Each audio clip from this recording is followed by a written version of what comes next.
c'est en juillet, le 24 juillet 1917, qu'un procès s'ouvre à Paris et que l'accusée, une néerlandaise de 41 ans, nommée Margaretha Gertruda Zell, qui est connue du grand public sous le nom de Mata Hari, est jugée, et je ne veux pas dire je cite à chaque fois, mais là le texte, il fait partie du texte du tribunal, je cite donc, pour espionnage et complicité d'intelligence avec l'ennemi.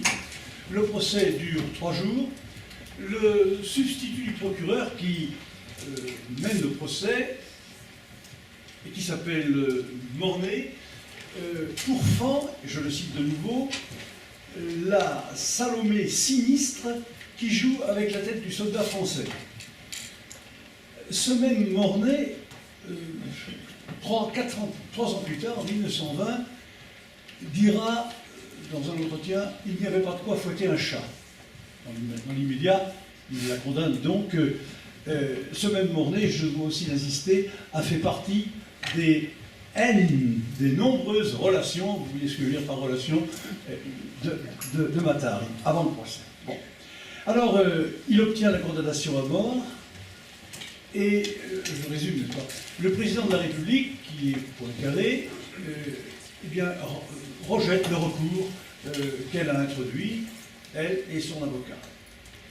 Et donc, le 15 octobre suivant, Mata Hari tombe sous les balles d'un peloton d'exécution au polygone de tir de Vincennes, et la presse dit, le texte dit, je cite, « L'espionne allemande, la Bochesse, vient de payer pour ses crimes ». En quelque sorte, la chose est terminée, si vous voulez, substantiellement. Mata Hari, qui est une demi-mondaine, qui est une espionne par hasard, un agent double par nécessité, eh bien, vient, si vous voulez, plus prosaïquement, comme un certain nombre d'ailleurs d'autres espions, des espions en l'occurrence, d'être, il faudrait mettre encore le mot entre guillemets, car ce sont les textes officiels, fusillés pour l'exemple. Et elle est fusillée au cours d'une année trouble, c'est par là que je commencerai, année pendant laquelle le gouvernement entend montrer, on ne peut pas dire qu'il ait les choses en main en 1917, mais enfin, entend montrer qu'il est intraitable, qu'il poursuivra la guerre coûte que coûte et sans faillite. Alors, donc, pendant quelques minutes, je voudrais d'abord tracer une sorte de fond de carte ou d'horizon d'attente de cette année 17 en ce qui concerne Mata Hari. Oui, n'est-ce pas? L'année 17, plusieurs affaires créent un climat de suspicion. C'est vraiment le temps des scandales. Les Français doutent, bien sûr. Ils doutent, ils sont privés de perspective après un certain nombre d'échecs, dont l'échec entre autres de l'offensive Nivelle. Et ils hésitent, si vous voulez, ils sont pris entre deux positions. Ou bien, commençons par celle qui va l'emporter à la fin de l'année, et tant mieux, le jusqu'au boutisme de Clémenceau, ou bien une position qui serait de compromis avec l'Allemagne, d'une négociation pour une paix. Voilà, n'est-ce pas? Et ça, cette position, c'est celle d'un rival, en quelque sorte, pour Clémenceau. Il y a déjà quelques années qu'ils ont des passes d'armes, et pas simplement éloquentes d'ailleurs, mais vraiment en termes de politique, c'est Joseph Caillou. Voilà. Et puis, dans ce fond de carte, en quelque sorte, dans cet horizon, eh bien, il y a les mutineries, il en a été parlé dans plusieurs de ces conférences, j'imagine, et il y a en même temps les grèves massives qui n'existaient pas, en quelque sorte, 3 ans auparavant. Voyez-vous. Alors, je crois que ça c'est extrêmement important, voyez-vous, voir qu'au printemps 17, nous sommes quelques mois avant le tribunal et avant la condamnation, mais en quelque sorte, il y a là un fond de scandale et une accumulation de scandales. Si on marquait les dates entre le 15 mai 17, qui est le premier des scandales, c'est-à-dire l'accusation du patron d'un journal qui s'appelle d'ailleurs Le Journal, et puis le début 18, où l'on verra l'exécution de quelqu'un dont je vais parler à l'instant, Bollot, eh bien, je crois que oui, on peut dire qu'il y a là une sorte de maelstrom de scandales. L'un pousse l'autre et ils s'enclenchent l'un sur l'autre. Et puis la presse, eh bien la presse évidemment est au cœur de ces scandales. On pourrait dire que c'est un peu l'arbre qui cache la forêt. Bon. Alors quels sont ces scandales en l'occurrence? Il y a d'abord celui d'un journal qui s'appelle Le Bonnet Rouge. Le Bonnet Rouge, c'est un journal anarchiste au départ, d'ailleurs le titre l'indique, mais qui, au 1er août 14 et pendant le mois d'août 14, et même toute l'année 14, oui, s'est engagé à la suite de Poincaré, et vraiment s'est engagé dans, en quelque sorte, non pas la voie sacrée, mais enfin, a pris parti, certainement, pour la mobilisation. Voilà. Seulement, en quelque sorte, la nature du Bonnet Rouge, c'était en fait je vous dis un journal anarchiste, un journal d'extrême gauche, et l'année 17 en particulier, eh bien, a fait que peu à peu il retrouve, si vous voulez, sa véritable nature. Et il y a donc un scandale qui va éclater autour de ce journal.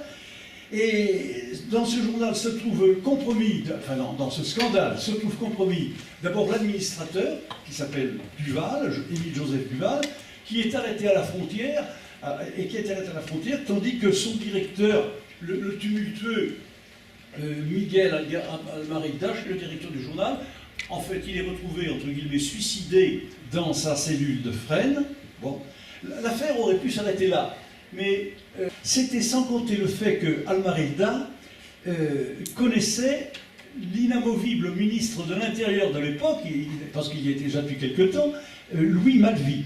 Voilà. Si bien que l'exécutif se trouve directement impliqué, en quelque sorte, dans le scandale du Bonnet Rouge, et Malvy est contraint à la démission, entraînant par un effet de cascade, eh bien, la démission également du cabinet d'Alexandre Ribot. Bon, mais il ne faut peut-être pas aller trop vite. Mais en septembre, eh bien, un nouveau rebondissement. Il s'agit cette fois de l'arrestation de quelqu'un qui s'appelle Paul Bolo, B-O-L-O. On retrouvera, je crois, c'est ça. Et Bolo, qu'on appelle Pacha Bolo. C'est un pseudonyme qui autorise toutes les hypothèses, et les hypothèses les plus folles, mais qui est tout à fait fait pour alimenter les théories du complot. Puisque les complots, on en voit partout, et il y en a effectivement.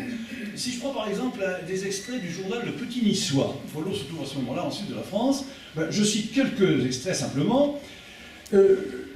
Bolo, l'artisan, voilà comment il est présenté, l'artisan de toutes les manœuvres de trahison, cette propagande de fausses nouvelles défaitistes qui a failli compromettre la morale de la France. Bon. Ce Bolo, et le journal niçois d'ailleurs en dresse un portrait haut en couleur, ce serait un personnage de roman. Et vous savez, roman d'Alexandre Dumas, roman de Gensu, enfin, ces romans du siècle précédent, il en serait un, n'est-ce pas? Mais qui est-il exactement? D'ailleurs, il se présente bien, évidemment, ici, là, il est dans le box, mais il est de taille élevée, les épaules larges, le buste bien pris, etc., etc. Et surtout, eh bien, on dit, et le journal l'écrit, qu'il est de mèche avec les Allemands qui le financent. Il est chargé de mettre la main sur les organes de presse, c'est pour ça que je vous dis que la presse, c'est l'arbre qui cache les scandales, n'est-ce pas, hein? Et en particulier, il serait chargé de concourir, je cite le journal, à l'odieux crime du Kaiser, n'est-ce pas? Bon, voilà. Il est, quelles que soient peut-être certaines exagérations, il est certain que c'est un dandy qui a prêté 5,5 millions au sénateur Claude Imbert, enfin Charles Imbert, qui est directeur, lui, d'un autre organe de presse bien plus important en titre, en fait, de lecteur, et je dirais même, en fait, enfin, oui, peut-être, n'est-ce pas, d'objectivité. Ça s'appelle Le Journal, tout simplement. Et on verra que ce Charles Imbert, qui n'a rien à voir profondément avec Bolo, mais eh bien, sera contraint de sortir de l'ombre, surtout quand Bolo aura été fusillé en début 18, n'est-ce pas? Et Charles Imbert sera lui-même emprisonné. Enfin, il faudra attendre le début 19, sans doute, pour que son journal et lui-même soient finalement indemnes et sortis de la crise, voyez-vous. Mais il y a là eu vraiment un premier grand scandale autour du Bonnet Rouge. Bon, voilà. Alors, on pourrait dire d'ailleurs, mais il y a quelques autres, il y a encore un autre scandale, je ne l'ai pas nommé, il y en a un autre, c'est celui qui est peut-être moins connu, qui cristallise autour d'un député des Côtes du Nord, je crois qu'il était de Loudéac, Il s'agit de Turmé, T-U-R-M-E-T, l'affaire Turmé. Et Turmé est mort en prison en 1919 sans avoir d'ailleurs été jamais jugé, n'est-ce pas? Voyez-vous. Alors, quel est le grief contre Turmé? Le 7 juillet, il a perdu, il a égaré une enveloppe contenant 25 000 francs dans le vestiaire de la Chambre des députés. Et ça a fait l'objet d'une enquête discrète, mais qui montre que son compte en banque est rempli et renfloué en quelque sorte chaque fois qu'il va en Suisse. Ça s'est arrondi très anormalement. Alors évidemment, vous voyez, on le soupçonne de vendre à l'Allemagne plutôt, des délibérations de la Chambre et en comité secret. Si bien qu'il est arrêté en octobre 17, je vous répète, il ne sera pas jugé, mais il sera à Fresnes jusqu'en 19, n'est-ce pas, et où il mourra. Bon. Bref, j'ai parlé plusieurs fois de franc, c'est une parenthèse. Il s'agit du franc or de 1914, je me le faisais encore confirmer à l'instant par l'économiste. Un franc de 1914, la monnaie, le franc français est très fort en 1914, n'est-ce pas, et représente 3,35 €. Alors vous entendez bien, faites une multiplication de tête, vous n'avez pas besoin de vous descendre en logique pour le faire. Quand on parle de 20 000 francs, quand on parle de 10 000 francs, voilà, hein, vous voyez ce que ça représente. Ça représente 3,35 €. Bon voilà, je ne reviendrai pas là-dessus. Mais enfin, ce que je veux dire, c'est que toutes ces affaires, eh bien, créent une véritable psychose, vraiment, n'est-ce pas, une psychose de trahison dans le pays, et on pourrait dire à qui profite le crime? Eh bien, essentiellement, enfin, je crois on peut dire, à la presse de droite et d'extrême droite, et en particulier à un polémiste assez extraordinaire par ses qualités de polémiste, Léon Daudet. Léon Daudet est le fils d'Alexandre Daudet. Mais vraiment, je crois que c'est à lui que profite essentiellement cela, et c'est lui qui sera souvent à l'origine, eh bien, non pas de ces coups d'État, mais de ces mouvements violents à l'intérieur de la politique, en particulier contre Caillot. Caillot sera emprisonné, il s'en est fallu peu qu'il soit exécuté, etc. etc. Hein. Donc le complot est bon, en quelque sorte. Il est bon pour Clémenceau, qui est candidat à l'emploi, hein, tandis que Caillot sera définitivement discrédité. Voilà. Donc, je dis bien, entre le 13 mai 17, l'arrestation à la frontière de Duval, l'administrateur donc du bonnet rouge, et puis, on va dire le 13 novembre 17, le moment où le cabinet Painlevé, puisque Poincaré a dû faire appel avant Clémenceau au ministre Painlevé, il y aura chute du cabinet, eh bien, vous voyez à l'intérieur de pratiquement 6 mois, eh bien, la chronique peut relever 7 ou 8 événements politiquement dramatiques pour la France, n'est-ce pas? Voilà. Bon, alors, ces choses étant dites, je voudrais quand même préciser un petit peu ceci, si vous voulez. J'ai parlé de ce climat délétère, de ce climat de psychose. Mais il n'existe pas que, si vous voulez, à l'arrière, comme on dit, mais il existe sur le front. Et pas simplement pour les défaites qui existent, ou bien pour le piétinement tragique, n'est-ce pas, qui est celui de Verdun, etc., etc. Mais on le voit également, c'est symptomatique, dans les lettres qu'envoie Sicussant au front. Globalement, je crois que beaucoup de lettres disent, pour les résumer comme ça, il faudrait apprendre à ces beaux faiseurs de discours que sont les politiques, et là je cite cette fois-ci, ainsi qu'à leur putain, qui se fichent de nous quand nous allons en perme. Ah oui, un auteur par exemple comme Proust, dans Le Temps retrouvé en particulier, montre quelle est la désolation de ces militaires revenant à Paris ou ailleurs, à Paris en particulier, quand ils voient que, eh bien, on ne fait même aucun cas d'eux, et que s'il y a un certain nombre de plaisirs qui se passent, c'est en dehors d'eux, y compris quand ils sont en ferme. Alors ça, si vous voulez, le front réclame des mœurs plus décentes, réclame l'égalité devant la souffrance et devant la mort, et réclame des dirigeants efficaces, des dirigeants honnêtes. Voilà. Alors, il est évident que toutes ces affaires, Turmé, Bolo Pacha, Almarida, etc., ça ne fait en quelque sorte que discréditer cette politique, voyez-vous. Et il fallait bien que Clémenceau arrive. Bon, je vous donne encore 2 exemples, si vous voulez, de cette psychose qui atteint les gens du front. Par exemple, un soldat du 369e régiment d'infanterie, sa lettre, ça c'est symptomatique, elle a été recopiée texto par le contrôle postal.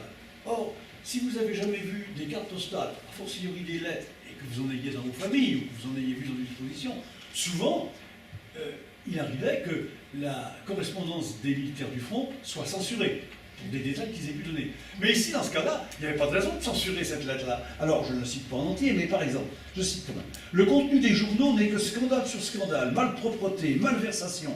Que pensez de tout cela? La magistrature, les journalistes, les hommes politiques, tous se trouvent compromis. Ils ne pensent qu'à calomnier, qu'à trahir pour posséder cet or néfaste, etc. etc.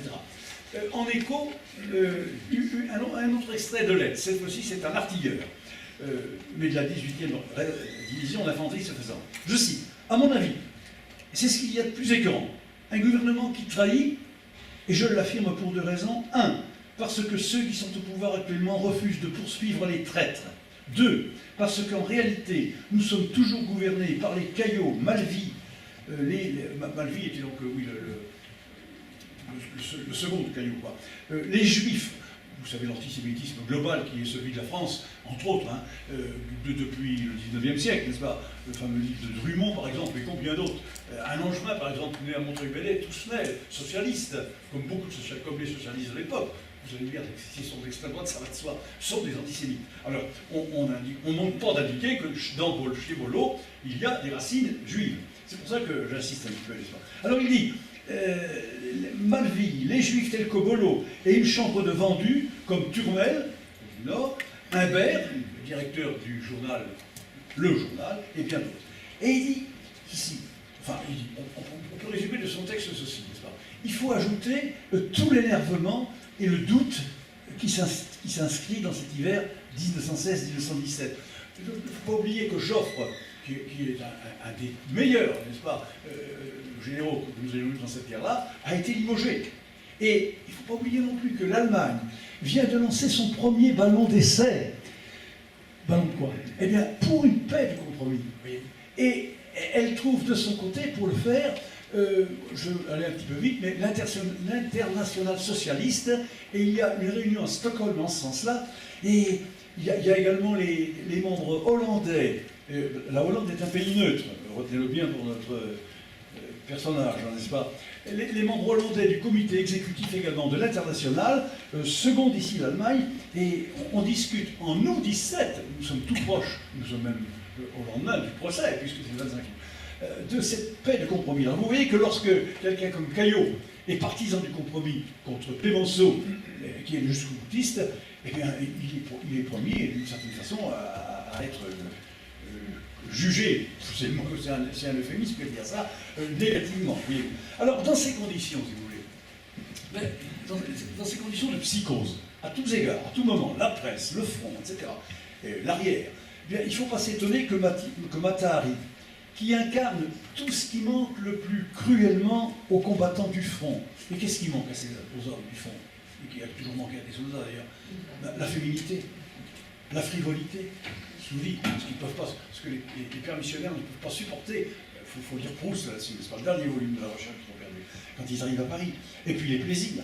Ben, il ne faut pas s'étonner donc que dans ces conditions, Mata Hari soit cloué au pilori, jeté en pâture à l'opinion, et puis immolable, pour ne pas dire très vite, immolé à la raison d'État. Hein. Évidemment, vous me direz, ça c'est pas exactement comme ça que ça s'est passé. Oui, évidemment, ce n'est pas contre Mata Hari que Clémenceau en a, c'est contre Malvy, c'est contre évidemment Caillot. Mais il n'empêche, et on ne peut pas dire que Clémenceau ait donné en juillet 17 des consignes de sévérité, qui sont même d'une sévérité qui vont au-delà du légal. C'est pas lui, bien sûr, qui a donné ces consignes-là, d'ailleurs, il n'était pas en poste pour le faire au tribunal, mais on ne peut pas imaginer que les juges n'aient pas été peu ou prou, et plutôt prou que peu, influencés par cette sorte de vox populi, de voix puissante, qui proclame, si on parlait comme un pape, on dirait urbi et orbi, que s'il y a des espions, ou des espionnes, parce que les femmes sont particulièrement marquées, eh bien, il faut surtout les châtier. Et que les traîtres, parce que on ne nomme pas un espion, et en particulier une femme, du moment qu'elle ne porte pas l'uniforme, elle est appelée traître quand elle est espionne, n'est-ce pas? Et il y a eu un certain nombre d'espions, j'en parlerai tout à l'heure, qui, même quelques mois avant Matahari, ont été exécutés, et sont appelés traîtres. Si c'est un homme, il y en a très peu, mais qui se trouve pris, il n'y a pas également, n'est-ce pas, ces qualificatifs. Bon. Donc, voilà, si vous voulez, pour ce que je voulais vous dire de ce climat terrible, n'est-ce pas, de l'année 17. Alors, j'en arrive donc maintenant à Matahari elle-même, en ayant déjà parlé, si l'on essaie de voir quels sont ses débuts dans la vie. Je crois que, pour réfléchir autour de Matahari, il y a peut-être deux mots qui caractériseraient bien ça, c'est de parler d'une mortelle, et pour cause, mythomanie. Et c'est peut-être le mot qui convient, parce que dans mythomanie, il y a l'idée, le mythe et il y a quelque chose évidemment de péjoratif à cet égard. Le mythe n'est pas forcément péjoratif, mais ici évidemment, mythe voudrait dire plutôt mensonge, une parole qui ne tient pas la route par rapport au logos, si vous voulez. Hein. Et puis, évidemment, dans manie, il y a l'idée de folie. Ben, je crois que ça peut, mortelle mythomanie, oui, je crois qu'on peut dire ça. Alors, le début dans la vie. Elle est née, elle s'appelle donc Gertruda Margherita Zell. Elle est née en 1876 à Leuwaert, qui est une petite ville de la Frise hollandaise. Son père est chapelier, assez riche, mais à l'esprit, disent les biographes, quelque peu dérangé, et il mourra ruiné. Le couple d'ailleurs de ses parents, à Matahari, elle a un frère d'ailleurs, mais ne tiendra pas longtemps. Voilà. Cette femme, Matahari, enfin, c'est pas comme ça à ce moment-là, Margarita, elle est belle, enfin, elle est grande pour l'époque, 1m75.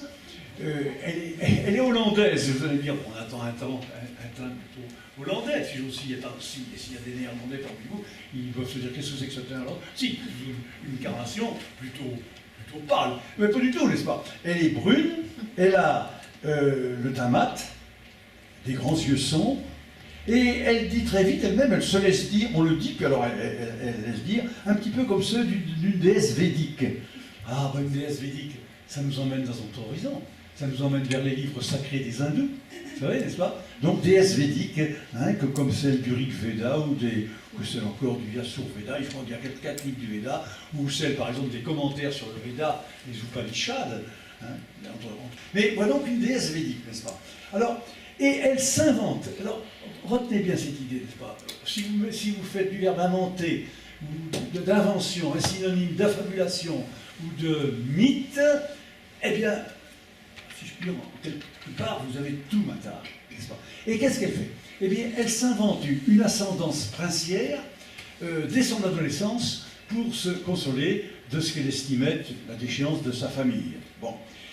Et en 95, c'est ça, oui, déjà attirée par les épaulettes et les galons, elle répond à une annonce matrimoniale qui émane d'un officier de l'armée néerlandaise, mais des Indes néerlandaises. Vous savez qu'à ce moment-là, une des grandes puissances coloniales, c'est la Hollande, et que tout ce qui est actuellement Indonésie, et puis les îles autour de l'Indonésie, Java, etc., tout cela est sous les Hollandais.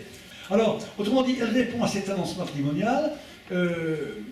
Il est, vous voyez quel âge elle a, elle est de 76, lui est quasiment quadragénaire. Elle n'avait pas répondu à l'annonce matrimoniale pour s'éprendre déjà, elle avait à ce moment-là 17 ans et demi, étant institutrice du directeur de l'école où elle enseigne, quelques mois. Évidemment, elle est chassée de l'école, et lui, le directeur également, est exclu de sa profession. Bon, en tout cas, ce capitaine John Rodolphe MacLeod est un homme, de fait, il est d'origine écossaise. Elle le séduit, puisque c'est elle qui répond à l'annonce, et elle l'épouse. Elle l'épouse civilement parce qu'elle n'est pas baptisée. 2 enfants naissent de cette relation. Norman, le premier, en 1897, oui c'est ça, et puis Johanna Louisa entre 98.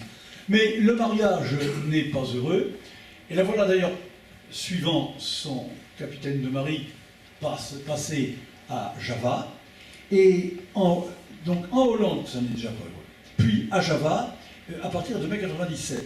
Margaretha s'ennuie, elle flirte avec les autres officiers, elle délaisse sa famille, et comment ça, n'est-ce pas? Eh bien, et elle commence d'ailleurs de se faire appeler Mata-Hari, c'est-à-dire la pointe du jour, c'est-à-dire l'aube, paraît-il, en malheur, n'est-ce pas? Bon. Et malheur, en 99, les deux enfants sont empoisonnés. Le fils meurt, Norman, la fille Johanna se rétablit, et lui là, Rudolf MacLeod, impute cet événement tragique eh bien, à l'insouciance ou à la négligence de sa femme. En fait, les biographes disent que ce n'est pas la négligence de sa femme, en réalité, c'est la vengeance d'une domestique. Mata-Hari dira d'ailleurs qu'elle a étranglé de ses propres mains cette domestique, pour la punir. Il n'y a pas de raison d'ailleurs de douter de sa chose. Bon, vous voyez que dans ces événements, les événements font que ce qu'on pouvait pressentir arrive, les époux se séparent, enfin ils se séparent en 1902, ils vont divorcer en 1906. C'est important, vous verrez, sur laps de 4 ans, pour l'image que se donnera Mata-Hari. Oui. Margaretha ne reverra jamais sa fille. Dans les 3 dernières très courtes lettres qu'elle envoie dans la demi-heure qui précède son exécution, il y a une lettre pour sa fille. Sa fille ne recevra jamais cette lettre. Enfin, elle ne recevra jamais, je reviendrai tout à l'heure. En tout cas, il divorce en 1906, je vous dis, elle ne reverra pas sa fille, et à 26 ans, eh bien, elle est seule, sans autre ressource que son corps majestueux et le teint, sa carnation ambre.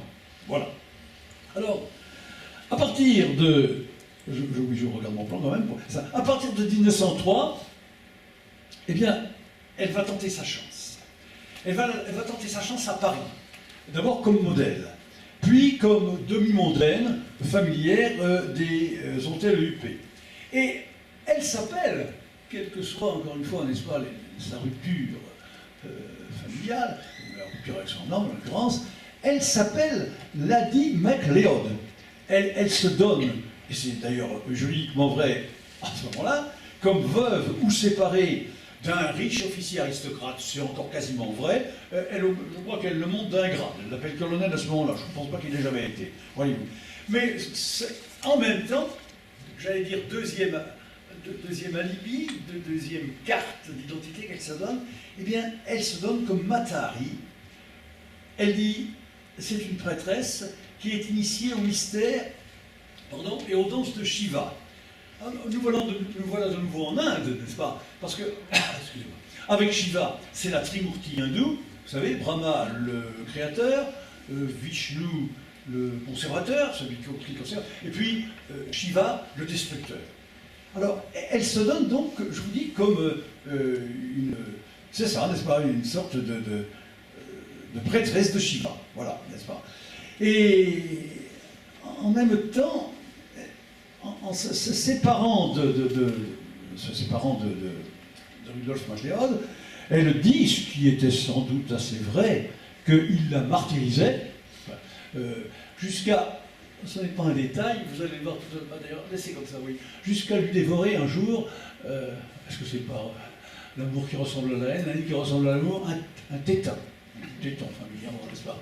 Et il paraît que si Mata-Hari porte des coupelles argentées, eh bien, ce n'est pas tellement à cause de cette blessure, qui se serait peut-être tout de même refermée, que parce que sa poitrine était un peu plate. Voilà. Bon, voilà, on sait tout avec les biographes, n'est-ce pas? Mais c'est la réalité. Hein. Donc, ce sont des coupelles qui sont bien utiles, sans doute, n'est-ce pas? Bon, voilà. Donc, la voilà, à partir de février 1905, étant initiée au mystère et aux danses de Shiva, la voilà danseuse sacrée pour les salons chics, et puis j'entends les salons snob. Et alors, elle est patronnée, ben oui, il faut laisser ça, elle est patronnée par Émile Guimet, qui est le fondateur du musée qui porte son nom. Et Matari, j'ai écrit quelque chose en bas, dansant dans la bibliothèque du musée Guimet, n'est-ce pas? Voilà, c'est pas tout ce que je vais écrire après, mais c'est ça, n'est-ce pas? Voyez-vous. Et c'est là qu'elle se produit, entre autres, mais elle ne se produit pas simplement à Paris, mais on la trouve à Madrid, on la trouve à Rome, on la trouve donc encore à Berlin, évidemment, un peu trop souvent parfois, on la trouve même en Égypte, voyez-vous. Hein. Et elle accumule les succès mondains, elle accumule les riches protecteurs qui la pourvoient en toilettes et en bijoux. Ici, c'est pas quelque chose qui est acide, qui est anodin. Je vais dire, elle a une concurrente, entre autres, parmi ces danseuses qui se produisent. C'est une américaine, Isadora Duncan, qui fait ses débuts à Paris. Au même moment, cette Isadora Duncan, qui est une autodidacte passionnée, étudie, mais de près, pour ses numéros de danse, antiques, elle aussi, pas forcément exotiques, mais antiques, elle étudie de près, n'est-ce pas, les textes, elle étudie de près, oui, vraiment, n'est-ce pas, les sources de la danse antique, et finalement, cette Isadora Duncan invente de nouveaux styles. Et en quelque sorte, elle crée école. Tandis que Matari, elle, se contente d'optimiser avec une espèce de nonchalance un capital physique réel, mais technique restreint par rapport à cette américaine qui est née à 300 voyez-vous. Hein. Et au fond, elle se fonde toujours dans ces années-là, c'est-à-dire les années 1905-1907, elle se fonde sur sa belle prestance, sur son air oriental, sur sa vague connaissance du javanais, entre autres, n'est-ce pas, et puis des religions indiennes. Tout cela, n'est-ce pas, elle sait très bien, en quelque sorte, en faire une sorte de cocktail, voyez-vous. On dirait, si vous voulez, mais ce serait un anachronisme, je crois que le mot n'existait pas déjà, mais c'est une sorte de self-woman. Voilà, n'est-ce pas? Une sorte de... C'est une starlette, mais qui ne deviendra jamais une star, en quelque sorte, voyez-vous. Hein. Et alors, pardon, elle se disait déesse, enfin, fille d'une déesse védique dès le départ, ce qui était rationnellement une fabulation, ça n'est pas le goût. Mais elle a un grand numéro de danse védique où elle s'offre à Shiva, et là, eh bien, elle se dépouille progressivement jusqu'à la nudité complète de tous ses vêtements. C'est ce qu'on appelle l'effeuillage, n'est-ce pas? Voilà. Hein. Et elle fait, au fond, comme la Salomé de l'Évangile, hein, et devant Hérode. Elle danse, mais elle n'a pas besoin de recourir à Jean-Baptiste et à l'Évangile. À ce moment-là, enfin, quelques années auparavant, il y a un succès européen de la Salomé d'Oscar Wilde, en 1896. Et donc, elle se joue en quelque sorte, et elle va donc dans ses numéros de danse jusqu'à la nudité la plus complète, effeuillant peu à peu, n'est-ce pas, ses toilettes. Et somme toute, elle fait comme, et elle le dit d'ailleurs, ça elle le sait, elle fait comme cette princesse babylonienne qui s'appelle Ishtar, nous sommes cette fois-ci en plein Irak, n'est-ce pas, actuel, et qui pratiquait cette danse pour rejoindre son amant Tammuz. Et alors, au fur et à mesure qu'elle ouvre, il y en a 7, qu'elle ouvre les portes de l'enfer, eh bien, elle laisse une robe ou elle laisse un vêtement, voyez-vous. Et tout ça, vous savez, elle le fait en fonction des lieux, en fonction des cachets, ça va de soi. Hein. Bon. Mais en attendant, aller jusqu'à une nudité quasi totale, c'est en même temps un acte, dans cette première décennie du 19e siècle, c'est un acte du 20e siècle, pardon, c'est évidemment un acte de libération, et de libération d'une femme, voyez-vous. Bon, alors, c'est important pour, en quelque sorte, ce qu'on pourrait appeler en latin sa fama, c'est-à-dire, en quelque sorte, la légende qui va se créer autour d'elle après sa mort. Voyez. Bon. En tout cas, exotisme, mais l'exotisme, dont on pourrait peut-être dire quelquefois qu'il y ait un peu un exotisme de pacotille, un exotisme, je sais pas, tantrique, c'était à la mode il y a encore pas tellement d'années, tout cela, n'est-ce pas? Mais cet exotisme-là lui sert d'alibi, en quelque sorte, à un érotisme, c'est une sorte d'alibi religieux à un érotisme qui alors chez Mata-Hari, remplace la compétence chorégraphique, puisque je vous dis, elle d'ores et déjà, elle se trouve dépassée. Et pourtant, elle a 30 ans, c'est 31 ans. Oui. Donc, ces inventions, elles, de striptease, de body art, comme on pourrait peut-être dire, n'est-ce pas, qui est pleine de glamour, oui, tout ça c'est vrai, mais avant la lettre, elle est une espèce de top modèle, mais de top modèle, non pas mais, de top modèle dans une société qui en redemande, qui est remplie d'images, remplie d'illusions. Vous savez, c'est la société de la belle époque, les 10 premières années du siècle, n'est-ce pas? Et eh bien, elle s'affirme comme cosmopolite, ce qui est vrai, et ce qui va être dans les années qui suivent de plus en plus vrai. Elle s'affirme comme polyglotte, ce qui est relativement vrai, voyez-vous, et elle vit dans le luxe de l'instant, et on pourrait dire que sa mythomanie, puisque j'ai employé le mot de mythomanie tout à l'heure, qui est mortelle pour elle, eh bien, lui devient de seconde nature, et qu'au fond, sa meilleure création, ben, ça va être le mataharisme, en quelque sorte, voyez-vous, voilà. Ce faisant, en faisant des danses religieuses, etc., elle a un sens avisé de sa publicité. On la voit par exemple dès 1905, c'est-à-dire 2 ans après son arrivée à Paris, confier sa carrière à, comment on pourrait dire maintenant, un impresario peut-être, n'est-ce pas? Enfin, on disait un courtier qui s'appelait Gabriel Astruc, voyez-vous, et ce courtier, cet impresario, son agent, sait très bien lui conserver sa cote, même quand ça commence de moins aller. Elle éprouve à ses dépens, eh bien, la désuétude, l'obsolescence accélérée des modes. Et vous savez, les modes vont très vite, surtout quand on parle de modernisme, n'est-ce pas? Voyez-vous, de modernité. Il y a déjà quelque temps qu'en littérature, par exemple, en esthétique, Baudelaire a des grands textes sur la modernité. Mais il n'y a pas de doute que dans ces 10 premières années de la belle époque, on est fou de cette modernité. Mais elle vieillit très vite, n'est-ce pas? Si bien que ses propres danses à El Mata-Hari sont copiées, sont concurrencées, et se banalisent, et elles perdent leur prix. Et on la voit très bien, dès lors, n'est-ce pas, la courbe, comment elle commence à être une courbe en décélération. Elle manque d'imagination, elle manque de métier pour, on dirait maintenant, se recycler. Voyez-vous. En gros, elle vit. Elle a 31 ans, n'est-ce pas? Et, par exemple, pardon, ça c'est symptomatique, ni le théâtre Antoine en 1910, ni le théâtre Diaghilev, qui sont des lieux importants en 1912, eh bien, ne veulent l'intégrer dans leur spectacle. Alors ça c'est terrible, n'est-ce pas, pour une artiste comme elle était ou comme elle se pensait. Hein. Et, eh bien, à ce moment-là, n'est-ce pas, je dirais, elle déchoit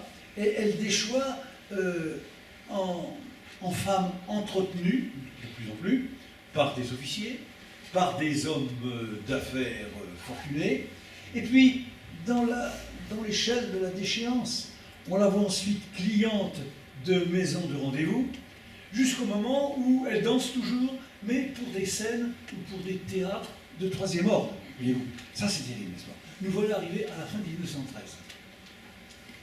Vous voyez bien que on est tout prêt pour qu'une étape se déclenche.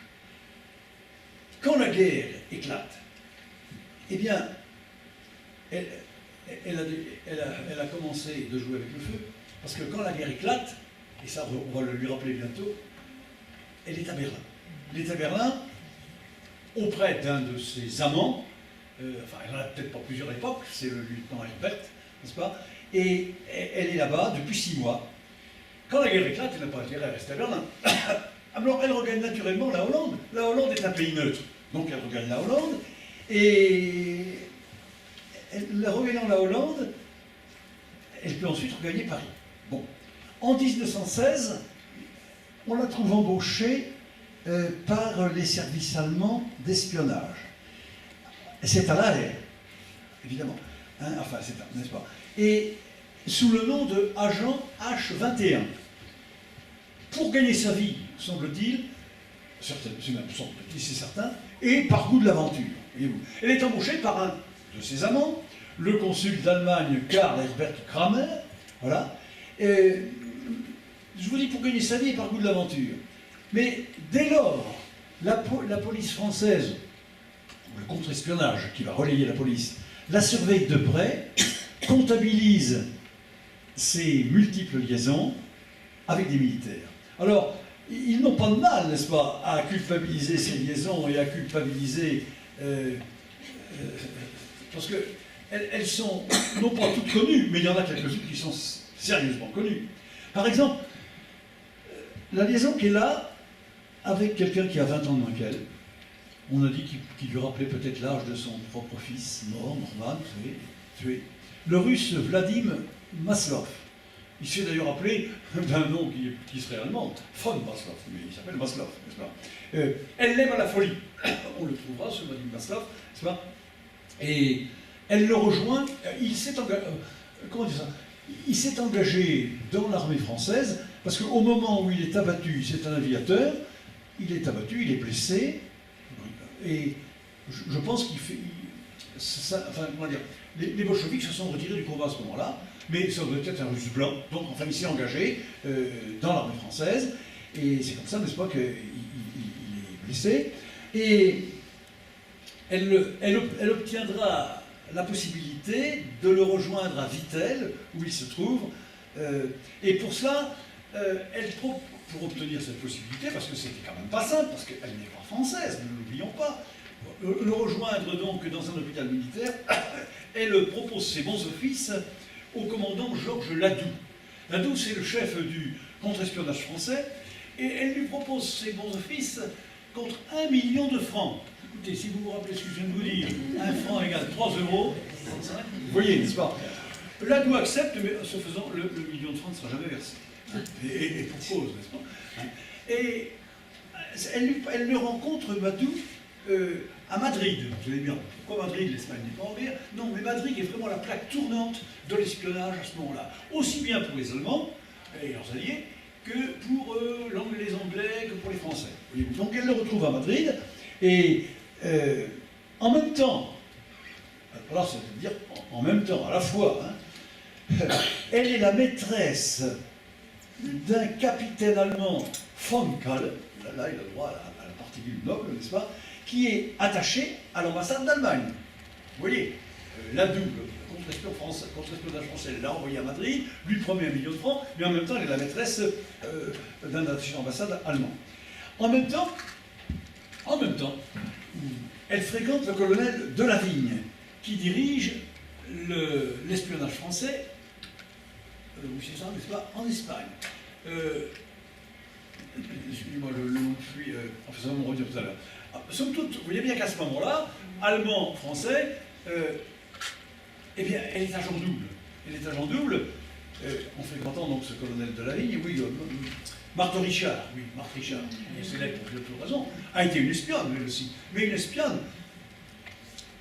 pour les Français, point final. Son mari est mort dans les premiers mois de la guerre, et Marthe Robert, oui c'est ça, restera espionne pour les Français. Mais à ce moment-là, engagée par le colonel Delavigne à Madrid, elle se trouve travailler ensemble. Bon. Et elle est trahie par le décryptage de messages radio qui sont échangés entre Madrid et Berlin, et par les paiements que les Allemands lui octroient, puisque en même temps, n'est-ce pas, là. Si bien que, eh bien, les choses vont se précipiter, et enfin, oui, je crois qu'on peut dire que les choses se précipiter. Entre les coups, tout à l'heure, je ne l'ai pas dit, non, ceci, mais pour aller je ne me trompe pas, n'est-ce pas, de La Haye, pour aller, c'est ça, n'est-ce pas, en Espagne, elle est passée par... elle a fait une escale involontaire en Angleterre, à Falmouth.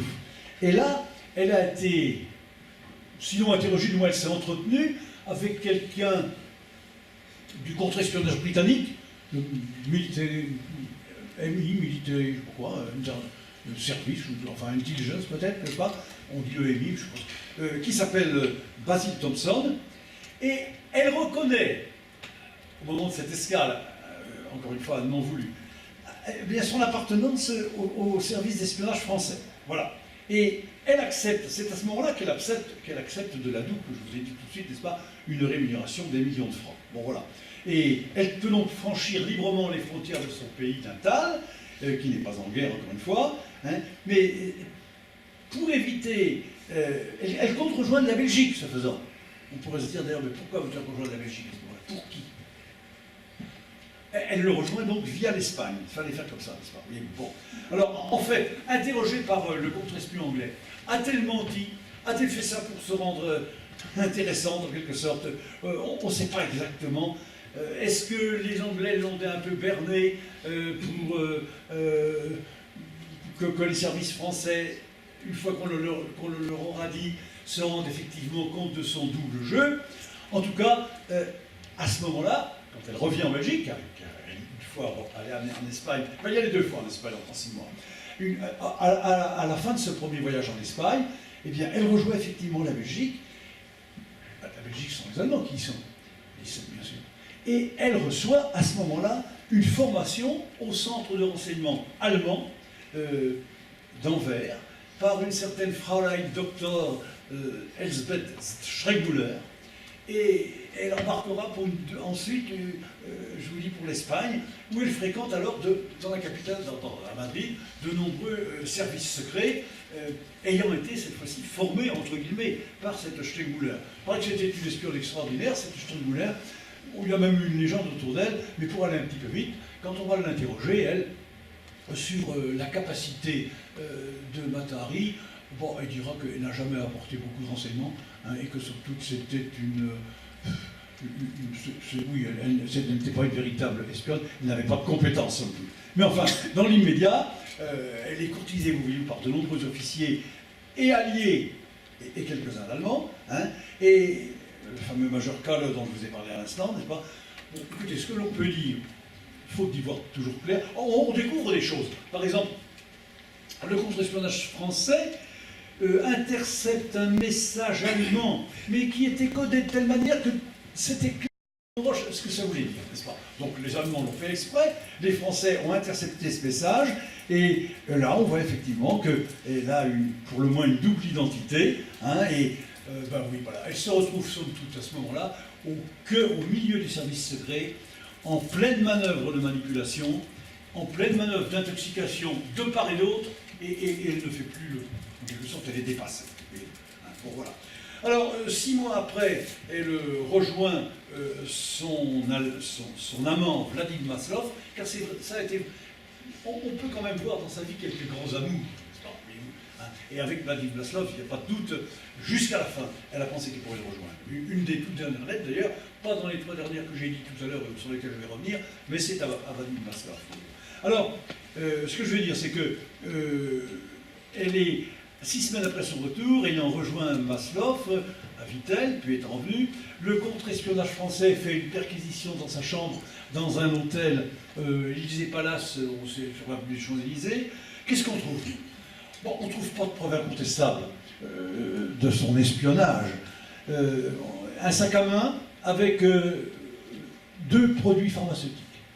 Il y en a un qui est un réactif pour faire parler ce qu'on appelle l'encre sympathique. Vous savez, à ce moment, ça peut paraître maintenant un peu anachronique, mais les espions se servent bien de cet encre.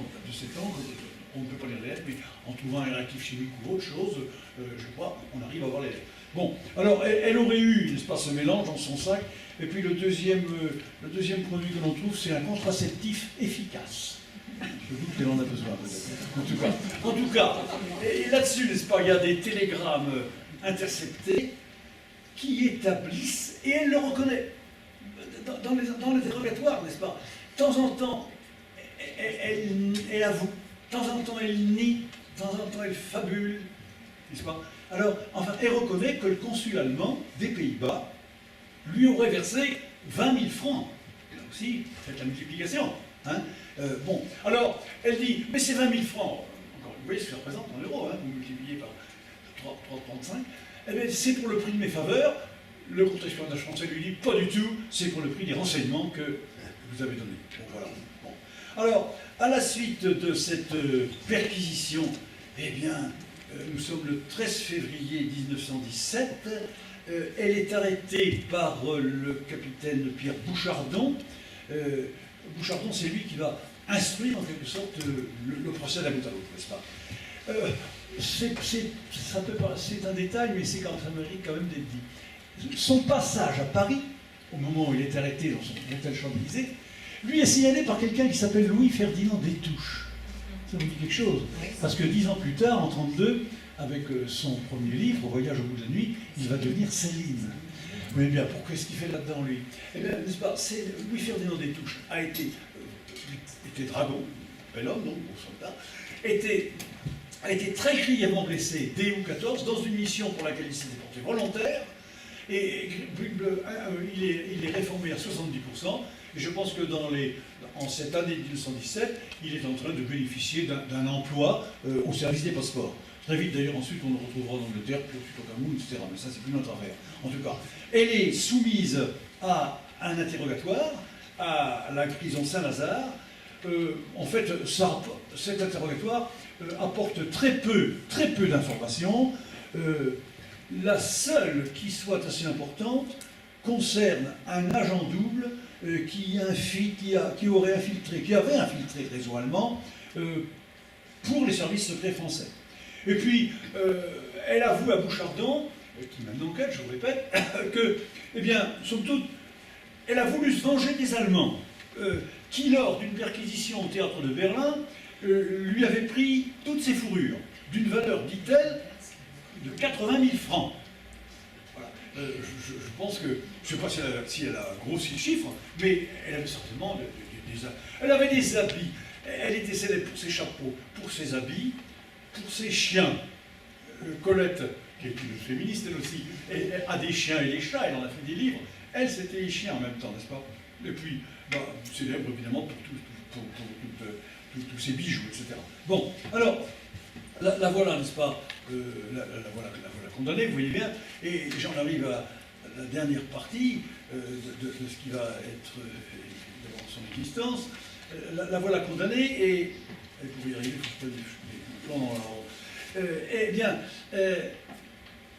il y a l'arrestation, il y a l'interrogatoire, il y a la condamnation et il y a l'exécution. Ça se passe en 4 temps.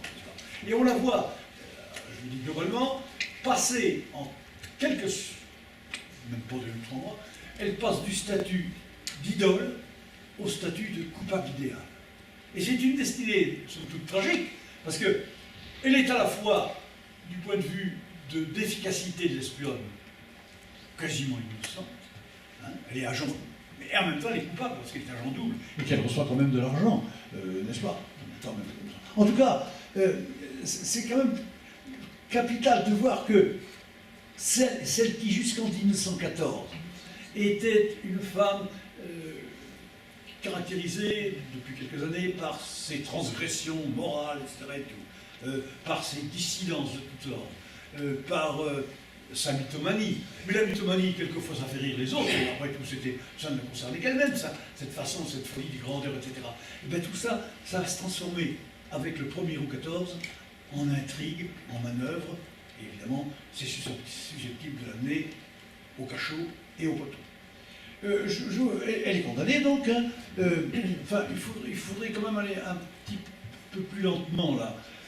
Je voudrais faire, en vous disant ça, en particulier un article que j'ai lu du général Bach, je crois, qui a été le service du SHAT, S-H-A-T, c'est-à-dire service historique de l'armée de terre, c'est ça, oui, c'est ça, et qui a écrit un article il n'y a pas si longtemps, il y a 3 ans, quoi, dans un collectif sur Matha, enfin non sur la guerre de 14-18, et je me réfère beaucoup à ce qu'il dit, n'est-ce pas.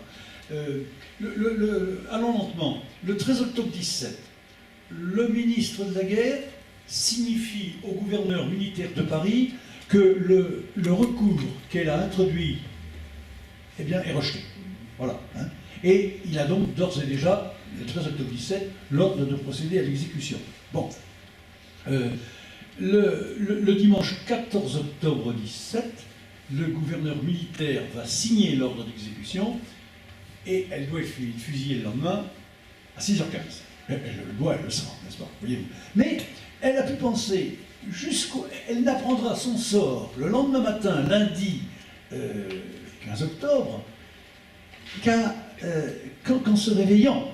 Hein, et on viendra la réveiller pour aller au poteau d'exécution. Allons-y un peu plus lentement. Après le verdict du 25 juillet, l'ordinaire de la, si je puis dire, de la danseuse, emprisonné, il y a eu verdict.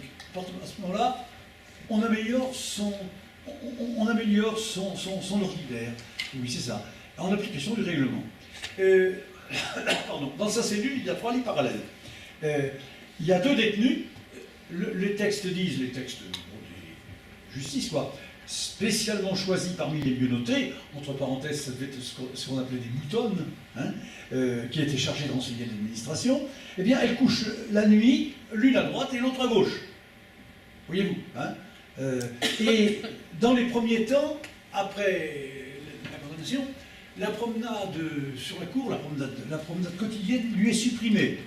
Mais elle demande par lettre à son médecin, le docteur Bizarre, d'intervenir. Ces lettres-là, je n'en peux plus, je cite, il me faut de l'air et un peu de mouvement. Cela ne les empêchera pas de me tuer, s'ils le désirent absolument. Mais il est inutile de me faire souffrir comme ça. Et finalement, elle obtient satisfaction. Bon. On la voit à ce moment-là écrire quelques lettres à son consulat, à sa légation. Ces 3 lettres-là ne seront pas transmises. Voilà. Et il y en a une, par exemple, qui sera retournée le 19 septembre, elle a écrit ça en juillet, parce que, je cite, elles sont considérées comme désobligeantes pour la justice française. Bon. Il y a de même une lettre qu'elle a adressée à son consul, le consul néerlandais, ou hollandais, qui est arrêté. On la voit en début septembre écrire 5 autres lettres, 3 destinées à la légation de son pays et à sa servante Anna. Et alors, en réalité, le Quai d'Orsay autorise la transmission de ces 3 lettres, mais, lui dit-on, elle s'égare. Et je crois que ces lettres seront retrouvées par erreur à Alger, et comme par hasard, elles sont retrouvées précisément le 15 octobre, jour de l'exécution. Voilà. Il y a une seule lettre, que je crois, de septembre, qui atteindra celui qu'on appelle le ministre, c'est un consul plénipotentiaire, des Pays-Bas, le chevalier Stuerts à Paris. C'est tout. Et c'est ça qu'il faut signaler dans cette attente de la condamnée. Et comment dire ça?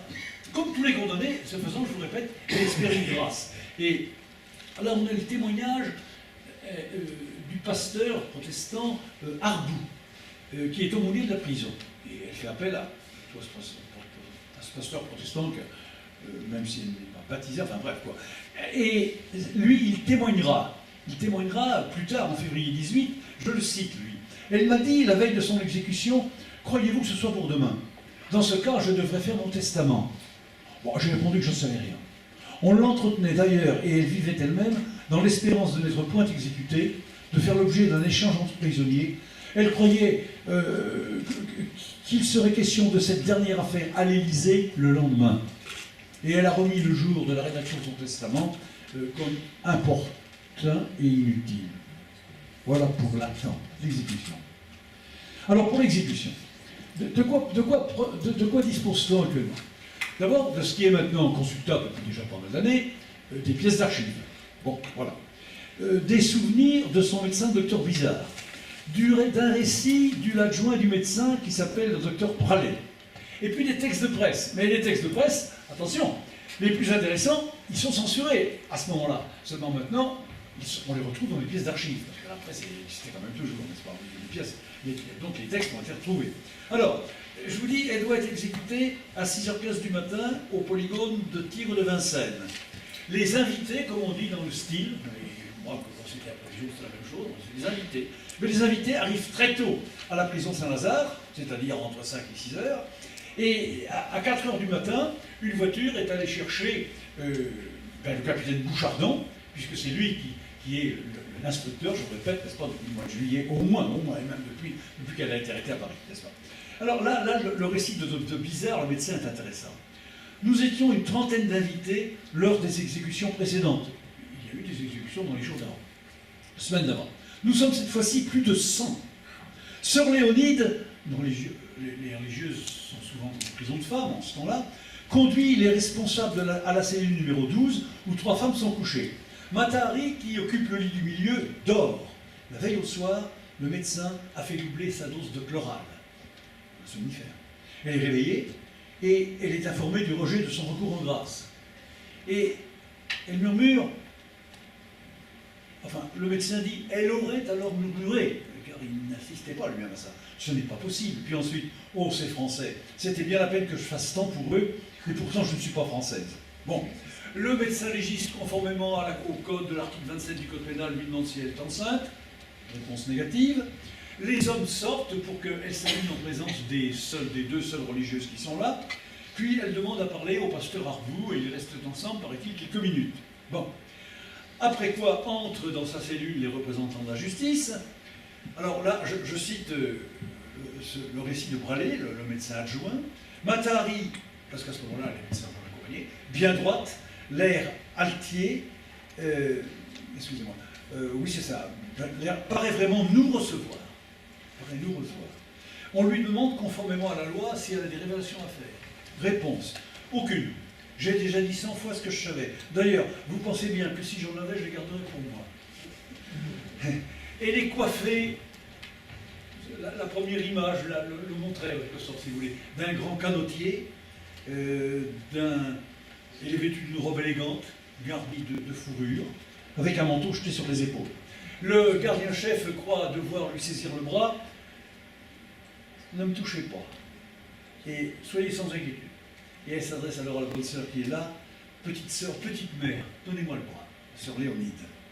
Et puis, ça, je vous l'ai déjà dit, mais avant de partir pour Vincennes, c'est-à-dire au fond, dans la demi-heure qui précède, on doit être vers 6h moins quart, elle obtient la permission d'écrire 3 courtes lettres.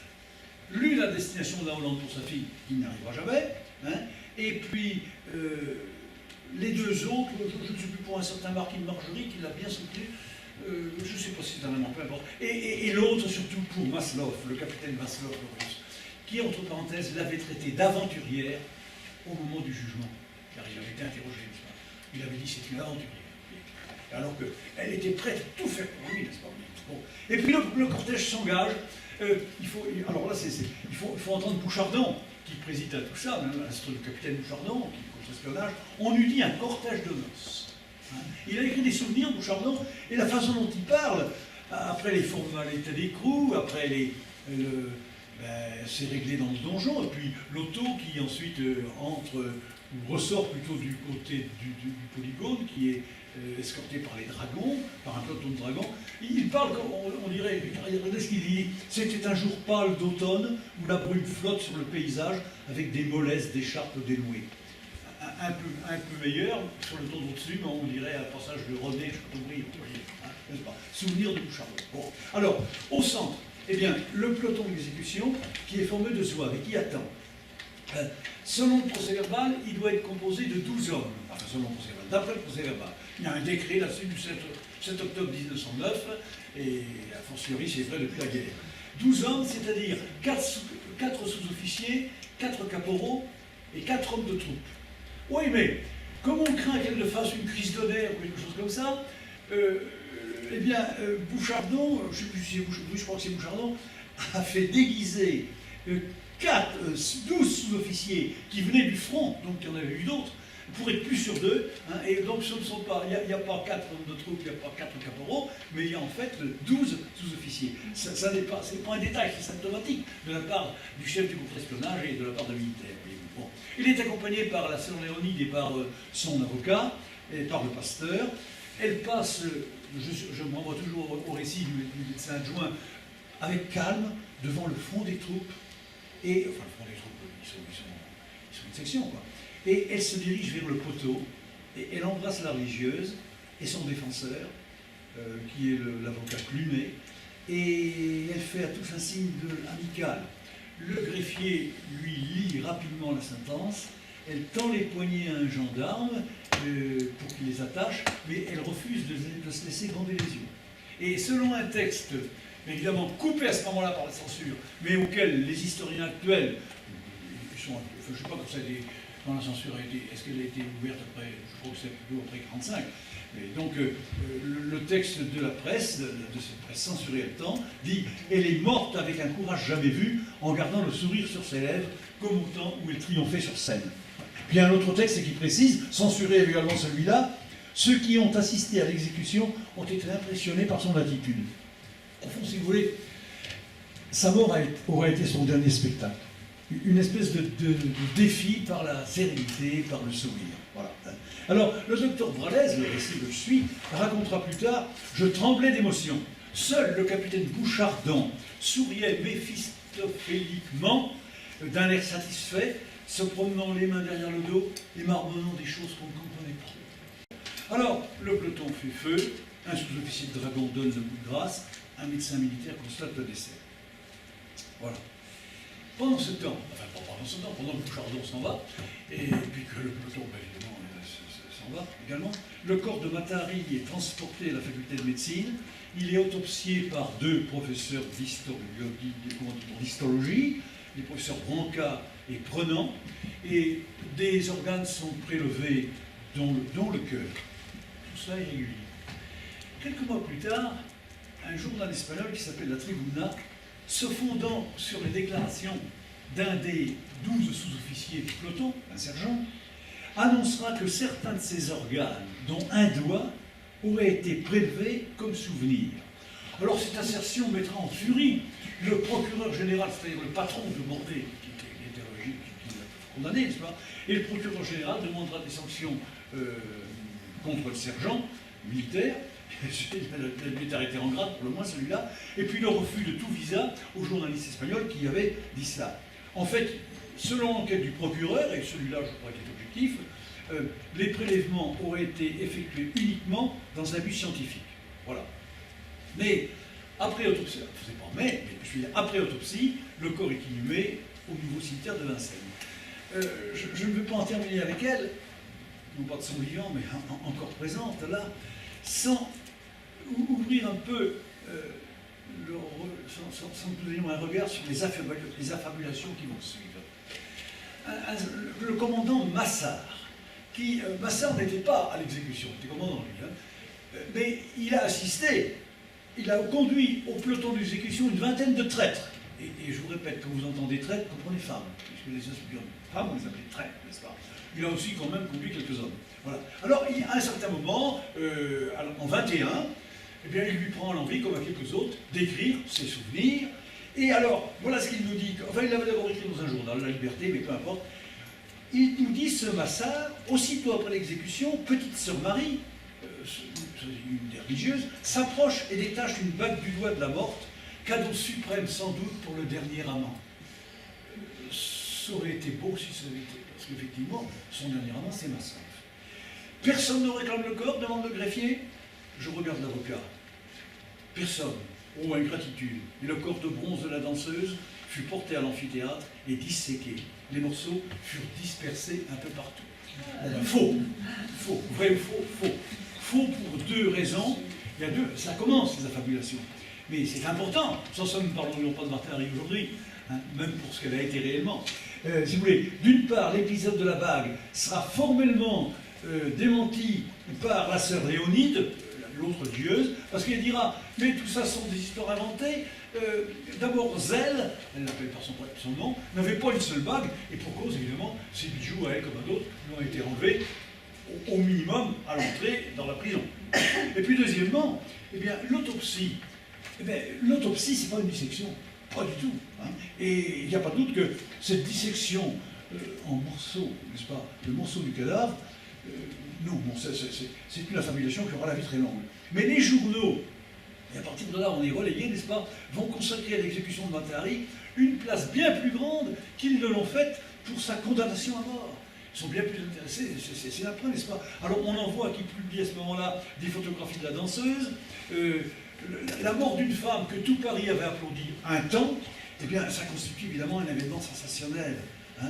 Et puis d'autre part, pour faire ce que je disais au départ, la chasse à la trahison, la psychose de complot, toute cette série d'affaires qui défraient la chronique, ça ne fait que conforter tout ça, voyez-vous. Hein. Alors, le communiqué officiel qui a été fait se trouveront reproduit souvent par les journaux, en toute totalité, mais la justice militaire qui avait demandé, surtout, comment dire ça, au ministre de la Guerre, que ne soit reproduit que le communiqué officiel, évidemment, cette demande-là n'est pas exaucée, et la censure coupe dans une dizaine de quotidiens tous les passages qui représentent la suppucier sous un visage humain et a fortiori vaguement suprahumain. Alors, il y a par exemple quelque chose, n'est-ce pas, la description des vêtements de la danseuse arrivée au poteau d'exécution. Eh bien, elle est souvent supprimée, évidemment, y compris même ce que je vous ai dit, qui était sans doute la réalité. Mais se trouve également supprimée, alors cette formule-là, qui est scandale, évidemment, politiquement parlant, Matahari est morte, le sourire aux lèvres. Ben ça, évidemment, c'est la première formule qui s'en va au panier, et qui pourtant semble refléter la vérité. Bon, voilà. À ce moment-là, d'ailleurs, je vous répète, je vous l'indique, il y a une agence allemande, parce que ce combat, n'est-ce pas, d'espions, contre espions, d'espions, il y aurait un topo à faire sur le service d'espionnage en 14-18, mais il y a une agence allemande, je ne sais plus comment on s'appelle celle-là, peu importe, qui établit une comparaison entre la condamnation de Matahari, l'exécution de Matahari, et puis l'exécution d'une espionne célèbre, anglaise, qui a été prise en Belgique par les Allemands, et qui a été exécutée par les ordres d'un certain von Bissing, qui était littéralement en Belgique. Elle s'appelle Miss Cavell, et elle était très reconnue. D'ailleurs, Miss Cavell, je crois, a quelque part dans l'ombre une statue, hein. Et elle en avait une aussi à Paris, place du Trocadéro, mais les Allemands de 1940, n'est-ce pas, ont dégagé la statue, ça va de soi. Hein. Voilà. Bon, mais alors, cette agence allemande dit ceci, ils établissent une comparaison entre Miss Cavell, oui, nous avons tué Miss Cavell, mais vous, qu'est-ce que vous connaissez de Matahari? Et Miss Cavell était coupable, et Matahari, les Allemands disent non, et même elle n'était pas coupable, elle ne nous a rien apporté. Alors, il faut voir la réponse de certains journaux français, comme Le Gaulois, par exemple, qui est un journal engagé pour la résistance, pour la durée de la guerre. Nous ne ferons pas à l'agence Bosch l'honneur de discuter la comparaison qu'elle essaie d'établir entre la noble et sainte femme que von Bissing a fait assassiner à Bruxelles et l'espionne salariée qui a payé hier sa dette à la salariée. Donc vous voyez que jusqu'à la fin, il y en a qui se retrouvent toujours là, n'est-ce pas, pour condamner Matahari. Bon. Elle aurait écrit, je vous l'indique quand même, 5 exemplaires d'un mémoire dans sa prison.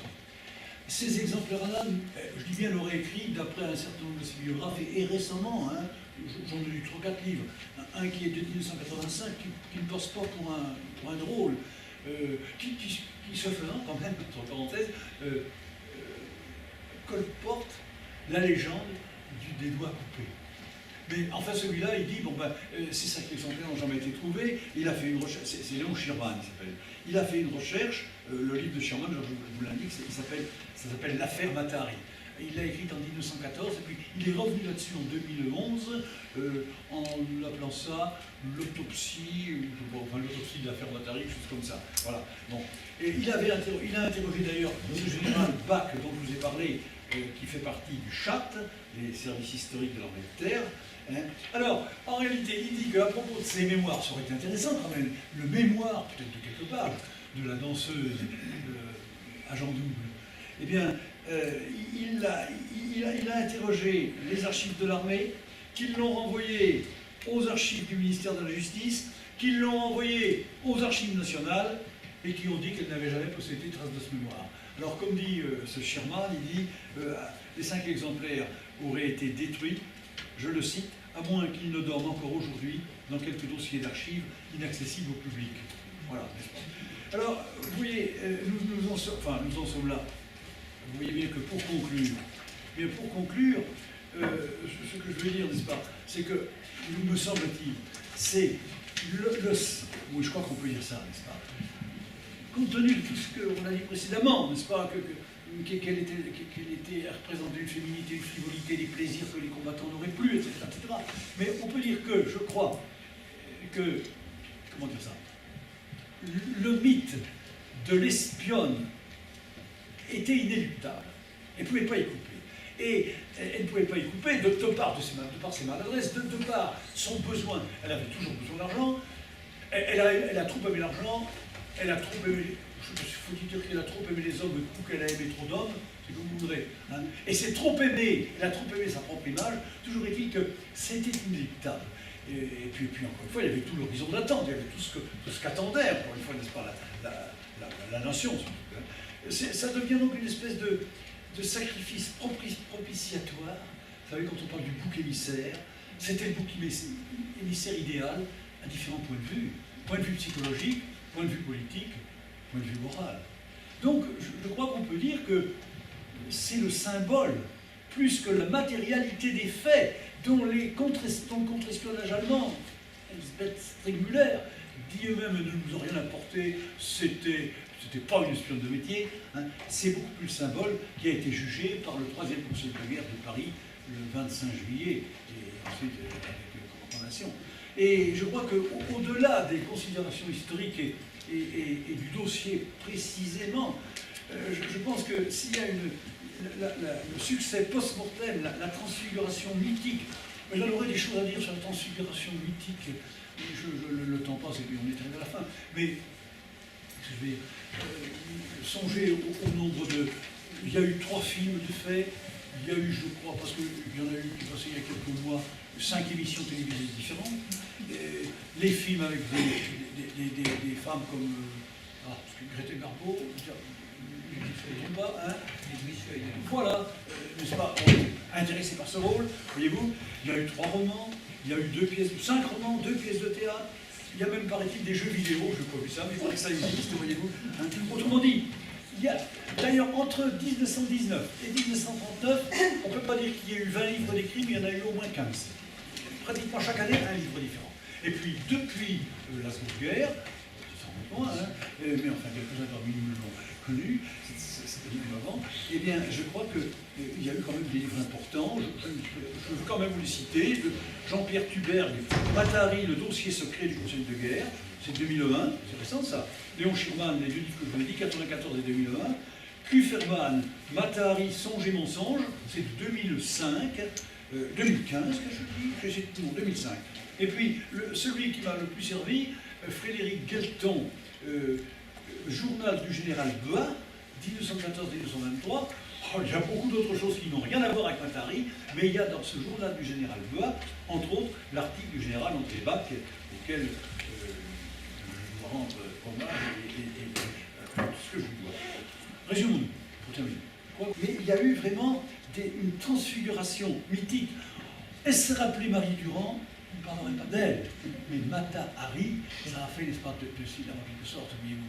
Et je crois effectivement qu'on peut dire, pour en terminer, qu'on a affaire là à quelque chose qui ressemblerait à ces tragédies classiques, vous savez, où il y avait un huis clos. Je pense à certaines tragédies de Racine, n'est-ce pas, comme Bajazet, où c'est enfermé autour d'un huis clos turc, autrement dit.